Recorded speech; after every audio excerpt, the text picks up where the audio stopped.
Hello friends, स्वागत है आपका आपके अपने लीगल चैनल सोच पर प्रहार में। मैं हूं एडवोकेट सनी शर्मा और दोस्तों आज के इस वीडियो में मैं आपके लिए बहुत ही लेटेस्ट जजमेंट लेकर के आया हूं जो अभी हाल ही में 29 अप्रैल 2021 को दिया गया है। बहुत ही इंपॉर्टेंट जजमेंट है दोस्तों। तो दोस्तों इस जजमेंट में जाने से पहले मैं थोड़ा सा आपको बैकग्राउंड बता देता हूँ कि क्या चीज पे हम बात करने वाले हैं। देखिए दोस्तों, होता क्या है, लड़का और लड़की जब आपस में रहते हैं शादी करके तो कई बार ऐसा होता है कि कुछ मिसहैपनिंग भी हो जाती है। हो सकता है लड़की के साथ कुछ मिसहैपनिंग हो जाए और अगर ऐसी मिसहैपनिंग हो जाती है तो लड़के के ऊपर पूरी बात आती है कि लड़के ने डाउरी की लालच में या किसी और वजह से उसको हार्म किया है, उसके साथ ये घटना कारित कर दी है और लड़के के ऊपर 304B या 302 का केस दर्ज हो जाता है और उसकी पूरी लाइफ स्पॉइल हो जाती है। इसका दूसरा पहलू दोस्तों यह है कि कई बार ऐसा होता भी है। कहने का मतलब लड़के की तरफ से या उसके घर वालों की तरफ से लालचवश लड़की को मार दिया जाता है और 302 का मुकदमा कायम हो जाता है। और अधिकतर दोस्तों ऐसे मामलों में जहां पर लड़का लड़की ने लव मैरिज की है और माता पिता से कोई लेना देना नहीं है, अगर वहां पर लड़की को कुछ हो जाता है तो एकदम से सारा इल्जाम लड़के के ऊपर आता है। दोस्तों एक हमारा ऐसा केस भी था जिसके अंतर्गत ऐसा हुआ, लड़का लड़की दोनों साथ में थे और लड़की के साथ कुछ मिसहैपनिंग हो गई, उसने कुछ पी लिया था तो लड़का उसे लेकर के हॉस्पिटल में गया, उसको एडमिट कराया और हॉस्पिटल के बाहर बैठकर रोता रहा। वहां पुलिस आई, उसके जो लड़की के माँ बाप थे उसको जब पता चला तो उन्होंने बोल दिया कि हमारा जो सन इन लॉ है उसने ही उसके साथ ये सारा किया है, इस लालच में और उस लालच में। तो पुलिस वहां पर हॉस्पिटल में आई तो उन्होंने देखा कि जो हस्बैंड था वो उसके बाहर बैठ करके बिलक बिलक कर रो रहा था। यानी कि उस कंडक्ट को देखकर पुलिस को लगा कि हमारे पास ऐसी कंप्लेंट आई है लेकिन इसे देखकर तो ऐसा नहीं लगता। लेकिन दोस्तों फिर भी पुलिस ने मामला दर्ज कर दिया क्योंकि लड़की वाले भी वहां पर उस जगह पे पहुंच गए थे। उन्होंने प्रेशर बनाया, हंगामा हुआ और पुलिस ने 302 का मुकदमा दर्ज कर लिया। अब दोस्तों मुकदमा चला, लड़के की बेल हुई। लड़के की बेल के बाद कुछ समय जब गुजर गया, कुछ साल गुजर गए तो लड़के के घर वालों ने सजेस्ट किया कि केस तो बहुत लंबा चलेगा तो तुम ऐसा करो, शादी कर लो। अब आपकी वाइफ तो रही नहीं है, अब आगे तो बढ़ना ही है। तो घर वालों ने उसकी दूसरी शादी करा दी जिससे कि उसको एक बच्चा हो गया। और दोस्तों इसी बीच केस भी जजमेंट पर पहुंच गया और जजमेंट ये हुआ कि उस लड़के को आजीवन कारावास की सजा हो गई।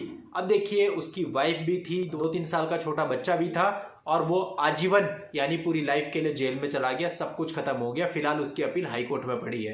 तो इस तरह के मामले भी दोस्तों होते हैं। तो दोस्तों जो जजमेंट मैं आपको आज बताने वाला हूं यह आपके लिए बहुत ही इंपॉर्टेंट हो सकता है, तो ध्यान से समझिएगा और डाउनलोड करके अपने पास भी आप रख सकते हैं ताकि आवश्यकता पड़ने पर यह तुरंत आपको अवेलेबल हो।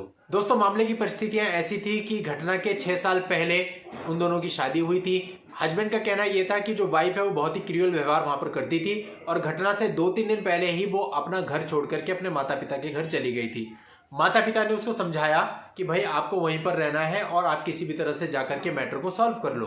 तो वो लड़की वापस आई और एफआईआर के अकॉर्डिंग वो अगले दिन सुबह चाय बना रही थी और चाय बनाते वक्त उसका जो पति है, जो सासू माँ है और जो देवर है, उन तीनों ने उसको मारने की प्लानिंग करी और उसके ऊपर केरोसिन ऑयल डाल दिया। और जो उसकी मदर इन लॉ है वो उकसा रही थी कि इसको तुरंत मार दो और उसके बाद उन्होंने माचिस की तीली वहां पर लगाकर उसको आग लगा दी। तो जो आसपास के पड़ोसी थे वो सारे आए, उन्होंने कंबल वगैरह से किसी तरह से उसकी वो आग बुझाई और फटाफट उसको हॉस्पिटल में ले गए। अब दोस्तों हॉस्पिटल में जब पुलिस को सूचना दी गई तो पुलिस वहां पर आई और दोस्तों इनिशियली पुलिस ने मामला दर्ज किया 498A, 307 और 34 में। लेकिन कुछ ही समय के बाद वाइफ की डेथ हो गई तो जो सेक्शन 307 था वो कन्वर्ट हो गया सेक्शन 302 में। और दोस्तों आरोपियों को सेक्शन 498A और 302/34 में सजा भी हो गई। अब इसके खिलाफ ये लोग अपील में गए। अब दोस्तों जब ये लोग अपील में गए तो इन्होंने अपना पक्ष रखा, इन्होंने बताया कि भाई इन्होंने ऐसा कुछ नहीं किया है और अपनी तरफ के जो भी एविडेंस थे वो सारे भी पेश किए गए। और जो हाई कोर्ट थी ऑब्वियसली उसने लोअर कोर्ट की पूरी फाइल को ऑब्जर्व भी किया कि भाई उसमें क्या एविडेंस आए हैं, क्या एविडेंस नहीं आए हैं, सारी चीजों को देखा। तो सबसे पहली बात तो ये निकल के आई कि 498A वाली बात कहीं पर भी नहीं आ रही है। यानी कि ऐसा कहीं नहीं हुआ कि पति के रिश्तेदारों के द्वारा पूर्व में कोई भी क्रूरता की गई हो, किसी प्रकार की दहेज की मांग की गई हो, इस तरह की चीजें निकल करके नहीं आई। और जितने भी गवाह थे जो उसको हॉस्पिटल लेके गए या जो वहां पर मौजूद थे, उन सबके एविडेंस और क्रॉस क्वेश्चनिंग से ये भी साबित नहीं हुआ कि उन्हीं लोगों ने केरोसिन डाला था और आग लगाई थी। देखिए कई बार होता है आदमी फ्रस्ट्रेट भी हो जाता है और वो खुद से भी ऐसा आत्मघाती कदम उठा लेता है। तो आप अगर ये कहते हैं कि उसने आपके घर पे ऐसा किया तो ये निश्चित है कि आप ही ने ऐसा किया, तो इस बात के लिए कोई भी आश्वस्त नहीं हो सकता है। कई बार ऐसा होता भी है कि ससुराल पक्ष ऐसा करता है, और कई बार ऐसा होता है कि लड़की किसी फ्रस्ट्रेशन में ये चीज खुद भी कर लेती है। तो कोर्ट ने इन चीजों को माना, देखा और इसके आधार पर यह ऑर्डर किया कि भाई ये जो भी घटना कारित हुई है इसमें लोगों का हाथ नहीं है, और जो लोअर कोर्ट का ऑर्डर था उनको कन्विक्शन का, उसको क्वैश कर दिया और ये ऑर्डर दिया गया कि इन सबको रिलीज कर दिया जाए। तो दोस्तों ये एक जजमेंट है। अभी तो मैंने आपको मोटा मोटा बताया, आप इस जजमेंट को पूरा बारीकी से पढ़ेंगे ताकि आपको पता चले कि कौन कौन से एविडेंस आए, क्या कोर्ट ने क्या बेस माना। देखिए कोर्ट ऐसे ही नहीं चलती, कोर्ट तो बहुत बारीकी से देखती है। तो बहुत बारीकी से जब उसने देखा तब कोर्ट के सामने सारे तथ्य खुल के आए। तो इस जजमेंट का लिंक मैं इस वीडियो के नीचे डिस्क्रिप्शन में दे रहा हूं, वहां जाकर के आप इस जजमेंट को पढ़ सकते हैं, कॉपी और डाउनलोड कर सकते हैं और फ्यूचर के लिए सेव करके रख सकते हैं। नेक्स्ट वीडियो में नई लीगल जानकारी के साथ मैं आपसे फिर मिलता हूं, तब तक के लिए good bye and thank you for watching. Take care.